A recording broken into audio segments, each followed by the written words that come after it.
Hello everyone, welcome back to Homestead Tools and Gadgets. Had to buy another tool. My MIG welder has had issues. And the button. Want to use the button. I just spent an hour getting everything set on the truck. Got these special leather sleeves that you slide over when you're welding. TIG welder gloves. I'll have to show that to you in another video. But I'm going to show you in this new tool. We're going to unbox it, going to put it together. Let's get started.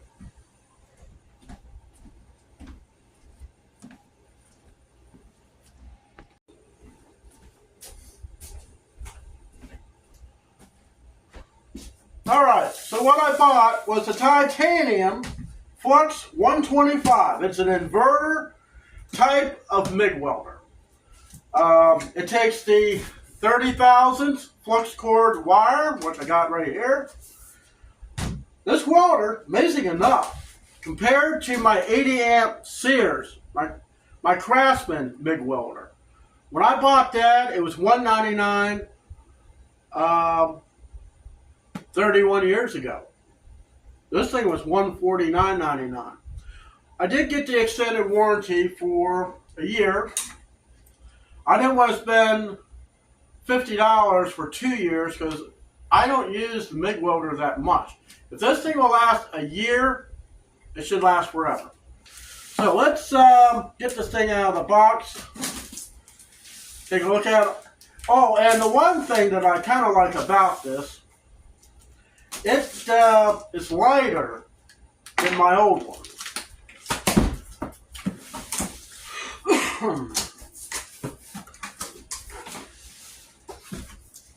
Green's not my favorite color, but I'll tell you, it works for me. As long as it works, that's all I care about. The other one still works. I was able to get the button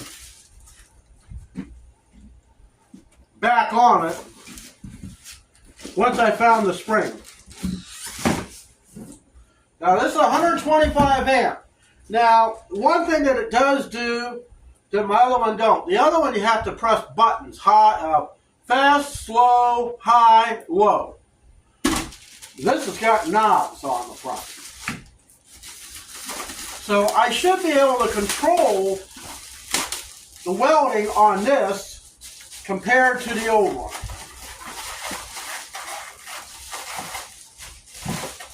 If we get it unwrapped out of the... Has a carrying strap. Guess it's alright.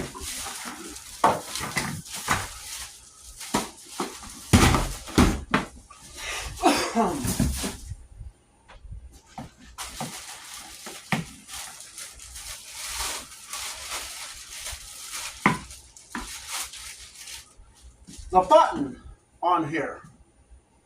So the other one had a button that was kind of attached in here, and it popped off. I don't see a way of this doing that.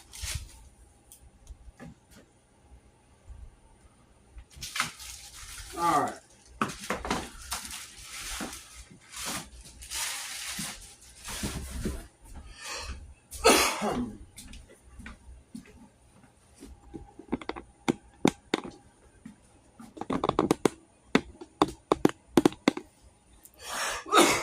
Now, the input is 120, okay? The input is 120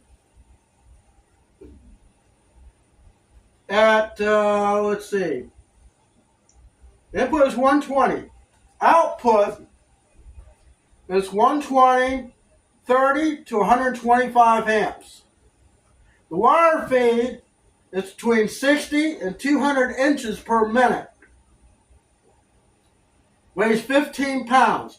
You should be able to weld 18 gauge up to 3/16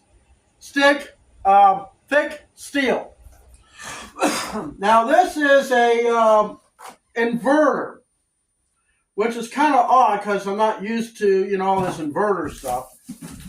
And let me see, where did I see it? It was on one end of this box.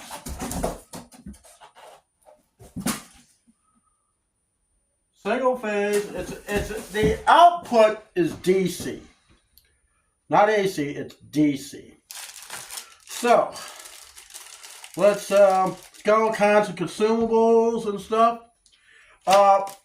My old welder had a great big shield come out, which covered this. This I thought was a little odd, but hey, if it works, who cares? Got spares. So let's get all this stuff off of it.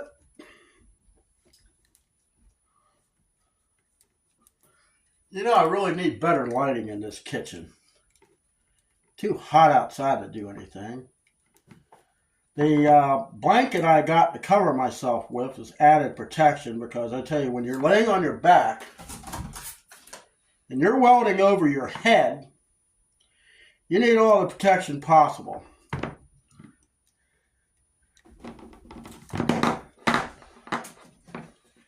This here, compared to the little clippy thing like on a battery charger, that's what's on my other welder. Look at this baby. This is nice, and it looks like it's longer. But the one thing I know, it's a heavier gauge. The other one has just a thin wire like a battery charger. So yeah, this is cool. Let's get the power cord. Power cord, I believe, is 6.5 feet long.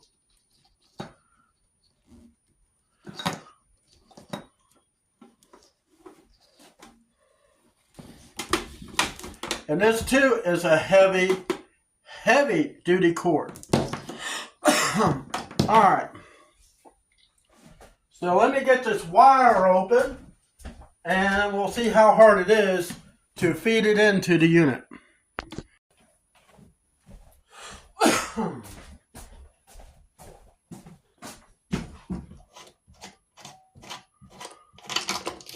Kitchen needs better lighting, definitely.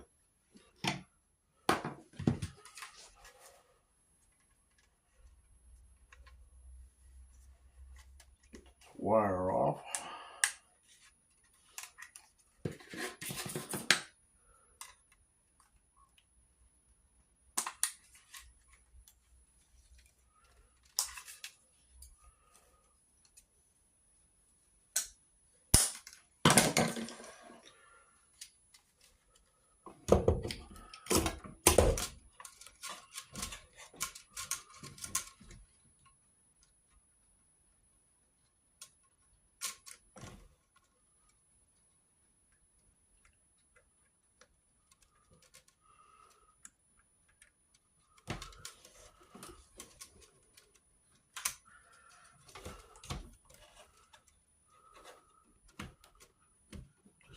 Get it. This is where having better lighting helps. Let me get my flashlight here so I can see what I'm doing. All right.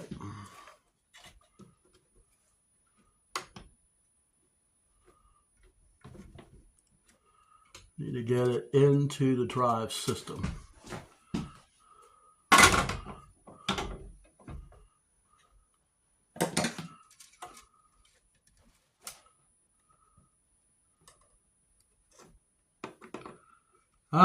Kind of see a problem right now.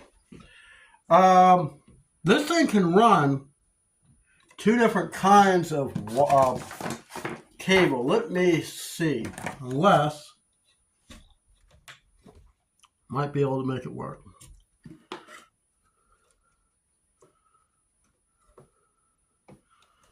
Okay. Most likely going to have to.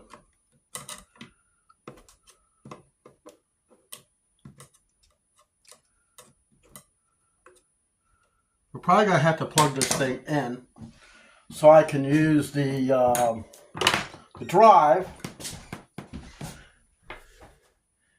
Make an announcement to get it to come out. I don't normally condone doing this.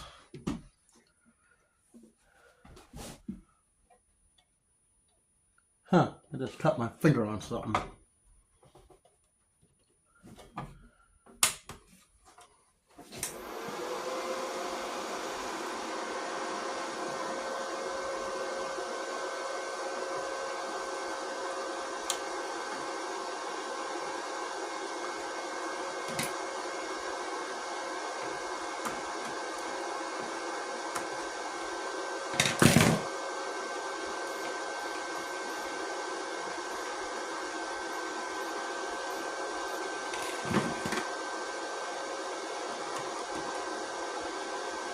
Sure, there's probably an easier way to do this.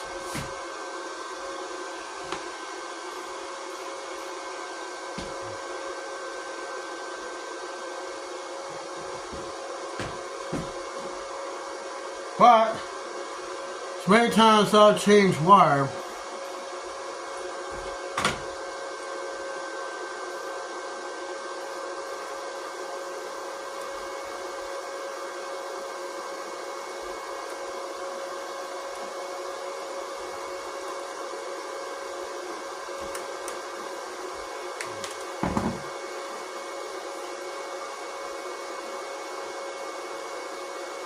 gotta go through the whole mechanism. Seems to be feeding it really well.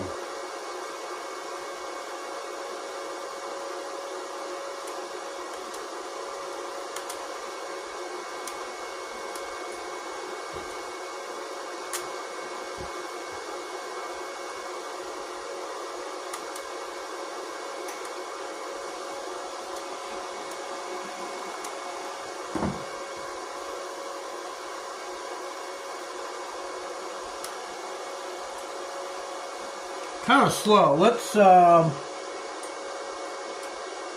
speed this thing up just a tad.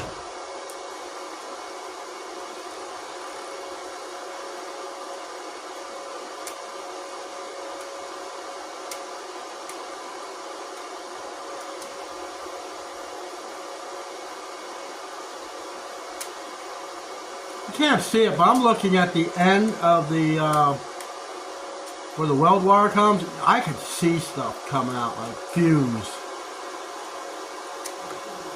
I'm starting to feel it come up through. There it is. Alright. So let's turn the power off.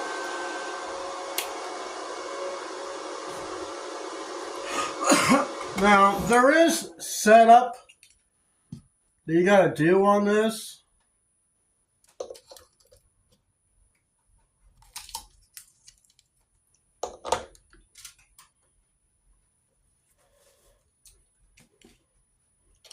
So let's see what we got to do for that.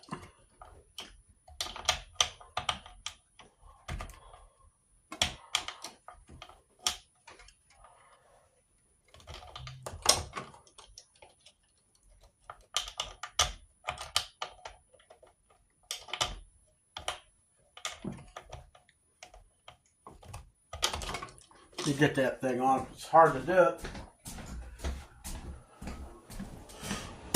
Hard to do it with just all that space. Okay, so I got the thing on. The thing is, yes, it's still plugged in. Let's see, feed tension. I mean, the feed was really smooth. And I put a tension on so it doesn't go, you know. I don't think we'll have to do much of anything else with it, because some of the instructions on this, you know, I'm not a professional. I'm not an expert on MIG welding. I've just done quite a bit. Okay, so here it says about turn the feed tensioner knob clockwise to loosen it up to pull it down to remove the tension. Well, I don't think we even have to do that. Feed roller instructions. Well, funny as may seem, I got it in there without taking none of this apart. Okay, so we don't have to remove, flip, or replace. Now, there are two drive pulleys down in here. Actually underneath this knob.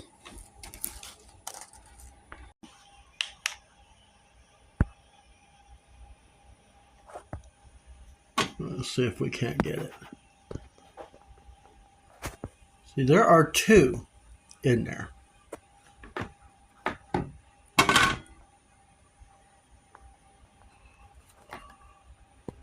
I can see it better. Yeah.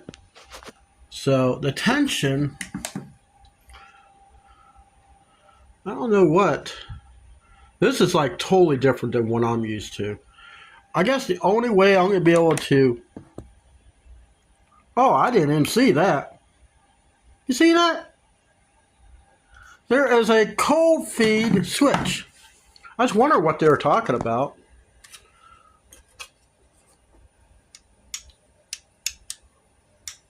Huh. I didn't understand what they're saying. Evidently I had it hot, but the ground's sitting on the floor, so it's not like you're going to get zapped. Let's try that real quick.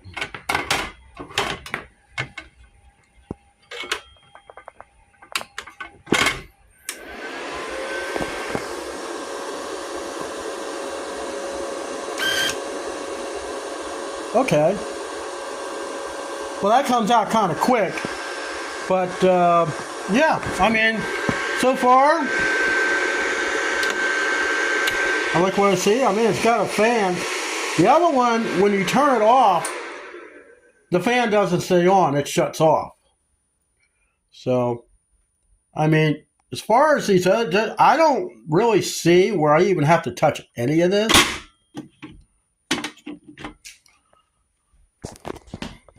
I'll tell you what, guys, it took me longer to figure out how to put the strap on because there was nothing in the instructions how to do it. But I got it together. It holds it. Now I can put it on my shoulder and carry it out. Now, one thing, well, like I said, there are spare parts that came with this. But the one thing it does have, which I never seen before because I never took welding in school, but it has a chart.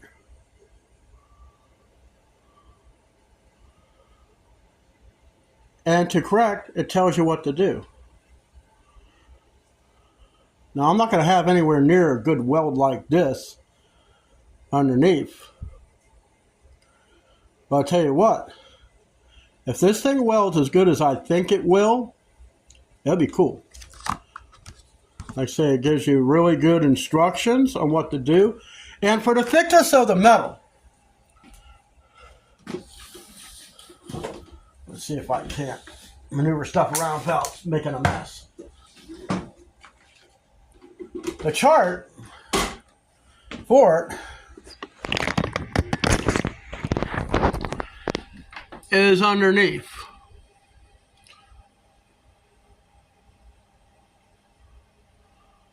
So it's saying wire speed, voltage. I think we're going to be more in the 18 gauge. That's going to be number 3. I tell you, it's dark in my kitchen.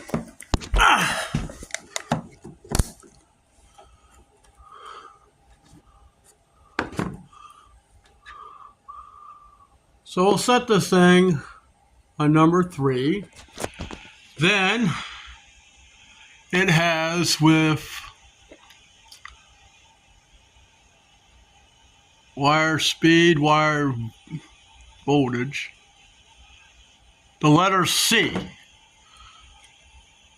So put this thing on C, 3 and C. Then you just pretty much adjust up or down from there. Hello everyone. Well, just kind of a brief review. That inverter welder is not like anything I've ever used before.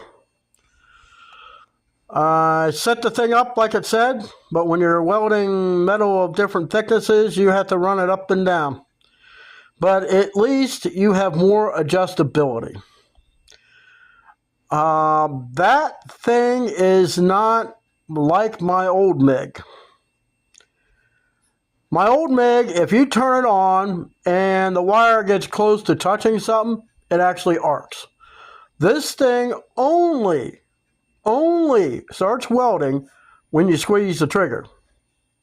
That is going to take a little getting used to. I have a pair of cutters sitting there cutting. Now, mind you, I had to try to find a way to elevate myself up, and I couldn't hardly. I had to jack the truck up another 8 inches. So now the thing's almost at a 45-degree angle, which makes it a little on the dangerous side. Even though it's got 2 jack stands, it could still fall over.